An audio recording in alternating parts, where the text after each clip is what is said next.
Ndugu waandishi wa habari, taarifa yetu ya pili leo ni kuhusu matokeo ya mtihani wa kumaliza elimu ya msingi uliofanyika Septemba mwaka huu 2025.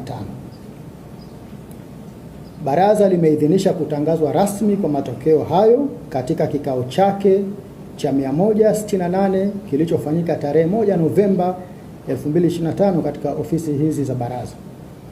Kuhusu usajili na mahudhurio, jumla ya watahiniwa 1,172,324 walisajiliwa kufanya mtihani wa kumaliza elimu ya msingi, wakiwemo wasichana 637,162 sawa na 54%, na wavulana 535,162 sawa na 46%.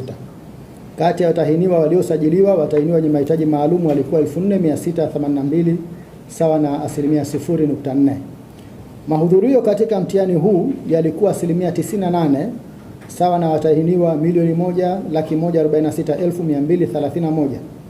Aidha, wapo watahiniwa 26,093 sawa na 2% ambao hawakufanya mtihani pamoja na kuwa tuliwasajili.